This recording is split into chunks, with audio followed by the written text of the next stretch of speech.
네, 오늘 당신과 함께 좀 깊게 파볼 자료는요. 바로 웰타워의 2025년 1분기 실적 보고서입니다. 네, 웰타워 S&P 500 기업이고 헬스케어 인프라 쪽으로 아주 잘 알려진 회사죠. 맞아요. 미국, 영국, 캐나다 이쪽에 노인 주거나 웰네스 커뮤니티를 한 1,500개 이상 갖고 있다고 하더라고요. 네, 규모가 상당합니다. 근데 이번 1분기 실적이 정말 인상적이던데요. 그 희석주당 정상화 운영자금, FFO라고 하죠. 이게 작년보다 거의 19% 늘었다고요. 네, 18.8% 증가했죠. 그리고 노인주택 운영, SHO 포트폴리오의 동일 점포 순영업이익, SSNY, 이게 또 SSNY. 이것도 대단하더라고요. 네, 무려 10분기 연속으로 20% 넘게 성장했어요. 10분기 연속 20%요? 와우. 정말 대단한 기록입니다. 그래서 오늘 저희가 할 일은 이 자료를 토대로 대체 웰타워의 1분기 실적이 왜 이렇게 좋았는지 이걸 사업 부문별로 좀 자세히 뜯어보고 그리고 역시 가장 궁금한 건 앞으로 어떻게 될 건지 그 향후 전망에 대해서 좀 집중적으로 이야기 나눠보는 거죠. 네, 맞습니다. 특히 그 향후 전망에 대해선 좀 더 깊게 들여다볼 필요가 있겠습니다. 그럼 먼저 1분기 실적, 핵심 숫자들부터 좀 짚어볼까요? 네, 좋아요. 전반적으로 어땠나요? 일단 1분기 희석 주당 순이익은 0.40달러였고요. 그리고 아까 말씀하신 그 정상화 FFO, Normalized FFO, 이게 주당 1.20달러였습니다. 1.20달러. 이게 작년보다 18.8% 늘어난 수치라는 거죠. 네, 그렇습니다. 이 FFO가 보통 리치 같은 부동산 투자 회사의 현금 창출 능력을 보여주는 거라 중요하게 보거든요. 그렇죠. 그리고 전체 포트폴리오의 그 동일 점포 순영업이익, SSNOI 성장률도 12.9%로 아주 견조했습니다. SSNY 12.9%. 이것도 높은 거 아닌가요? 그럼요. 이건 기존 자산에서 운영을 얼마나 잘해서 이익을 늘렸나 보여주는 거니까요. 12.9%면 상당히 좋은 성과죠. 알겠습니다. 전체적으로 다 좋은데 역시 제일 눈에 띄는 건 아까 말씀하신 노인주택 운영 SHO 부문이네요. 10분기 연속 20% 이상 성장이라니. 네, 맞아요. 그쪽이 정말 이번 실적의 스타였습니다. 구체적으로 어떤 점이 이렇게 뛰어난 성과를 만들었을까요? 이게 단순히 입주율만 높다고 되는 건 아닐 거 아니에요? 정확히 보셨습니다. SHO 부문의 SSNY 성장률은 무려 21.7%였는데요. 21.7%요? 와. 네, 가장 큰 이유는 두 가지예요. 첫째는 평균 점유율, 그러니까 입주율이 작년 같은 기간보다 400베이시스 포인트, 그러니까 4%포인트 올랐다는 거고요. 4%포인트 상승. 그리고 둘째는 점유 객실당 매출, 랩 POR이라고 하죠. 이게 5.9% 늘어났습니다. 랩POR. 객실 하나당 벌어들이는 돈이 늘었다는 거군요. 그럼 혹시 비용도 그만큼 늘어난 건 아니고요? 바로 그게 핵심입니다. 이 랩 POR 성장률 5.9%가요. 점유 객실당 비용, EXPOR 증가율보다 훨씬 높았어요. 아하. 그럼 결국 이익률이 좋아졌겠네요? 네, 맞습니다. 그래서 순영업이익 마진이 290베이시스 포인트, 그러니까 2.9%포인트나 확대됐습니다. 이게 정말 중요한 게 요즘 비용 압박 심하잖아요. 그렇죠. 인건비도 오르고 다 오르니까. 네, 그런 상황에서도 운영 효율을 높이고 또 가격 결정력도 있어서 수익성을 크게 개선했다는 명확한 증거거든요. 많은 기업들이 사실 이 부분에서 어려움을 겪죠. 확실히 대단하네요. 게다가 더 놀라운 건 보통 1분기가 계절적으로 비수기인데 이번 1분기 평균 점유율이 바로 직전 분기, 그러니까 작년 4분기보다도 60 베이시스 포인트, 0.6%포인트 순차적으로 증가했다는 겁니다. 비수기인데도요? 네, 회사 측에서는 이게 역사적으로 가장 강력한 1분기 점유율 상승이었다고 하더라고요. 와, 수요가 정말 탄탄한가 보네요. 그러면 다른 사업 부문들은 좀 어땠나요?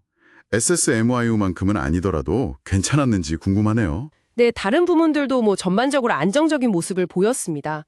노인주택 중에서 트리플렛 임대 부문이라고 있거든요. 트리플렛. 임차인이 관리비나 세금 같은 걸 다 내는 구조 말씀이시죠? 네, 맞습니다. 그 트리플렛 부문은 SSNOI가 5.1% 성장했고요. 임대료 커버리지라고 임차인이 임대료를 얼마나 잘 낼 수 있나 보는 지표가 있는데 이게 1.16배로 개선됐습니다. 1.16배면 임대료 내고도 충분히 남는다는 거니까 안정적이네요. 그렇죠. 1보다 크면 안정적이라고 보거든요. 그리고 외래 진료 받을 수 있는 그런 메디컬 오피스 빌딩 같은 것들, 외래 진료 의료시설 부문도 SSNOI가 2.7% 성장했고 점유율도 94.5%로 아주 높게 유지되고 있습니다. 임차인 유지율도 94% 이상이고요. 거의 꽉 차 있네요. 네.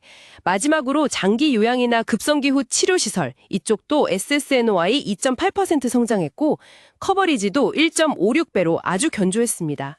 전반적으로 포트폴리오가 안정적으로 운영되고 있다는 거죠. 실적 외에 다른 중요한 활동들도 좀 있었나요?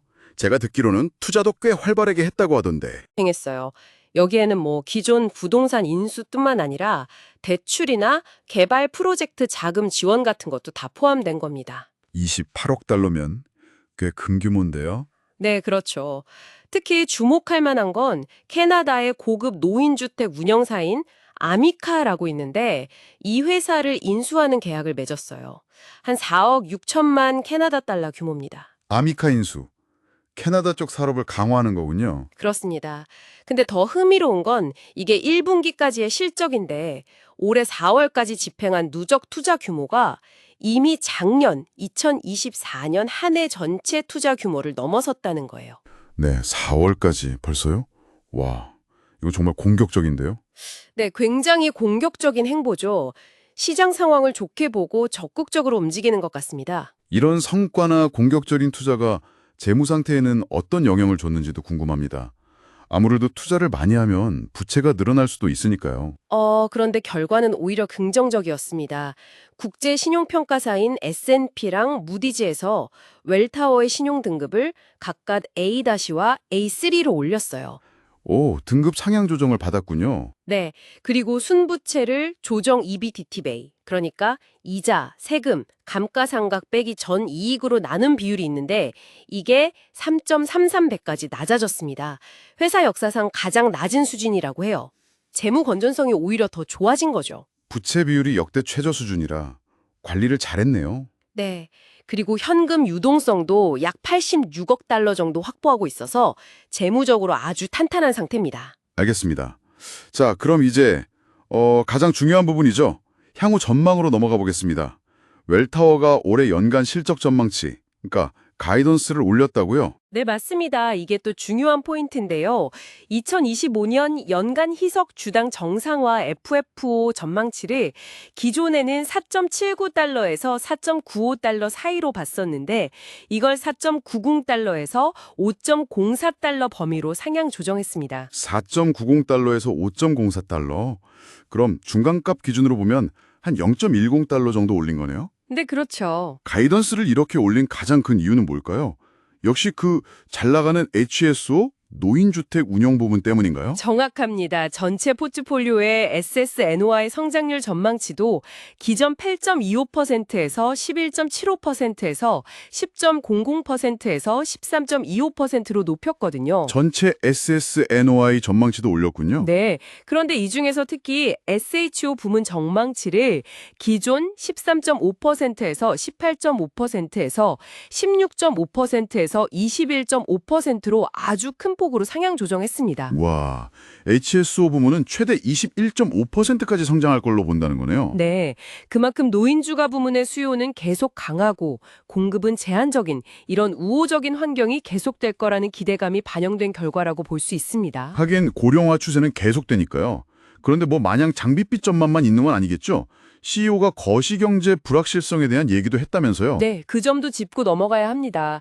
CEO가 실적 발표 때 분명히 언급했어요. 높은 인플레이션이나 금리가 생각보다 오래 갈 수도 있고 이게 자산 가격에는 좀 하방 압력으로 작용할 수 있다는 점에 대해서 경계하고 있다고 말이죠. 금리나 인플레가 계속 높으면 아무래도 부동산 투자에는 부담이 될 수 있겠네요. 그렇죠. 특히 이제 다가올 여름이 전통적으로 임대 성수기인데 이 여름 시즌의 실적이 앞으로의 방향을 가늠하는 데 중요할 거라고 강조했습니다. 아, 여름 임대 시즌이 중요하군요. 네, 그래서 CEO의 발언 뉘앙스는 단순히 앞으로 무조건 좋아질 거야라는 낙관적인 예측에만 기댄다기보다는 지금 주어진 환경하에서 우리가 할 수 있는 최선의 포지셔닝, 그러니까 최적의 위치를 잡는 데 집중하겠다는 거였습니다. 예측보다는 포지셔닝에 집중한다. 그 말은 불확실성에 대비하겠다는 뜻으로 들리네요.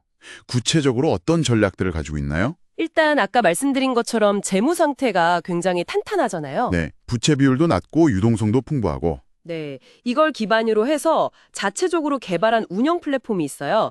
웰타워 비즈니스 시스템이라고 부르는데 이걸 적극 활용하고 또 데이터 과학 플랫폼을 이용해서 운영 효율성을 계속해서 극대화하겠다는 겁니다.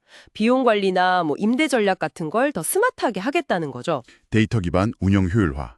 중요하죠, 요즘. 네, 그러면서 동시에 아까 말한 아미카 인수 같은 이런 전략적인 투자나 자본 배분을 통해서 성장 기회는 놓치지 않되 리스크는 철저히 관리하겠다는 계획입니다.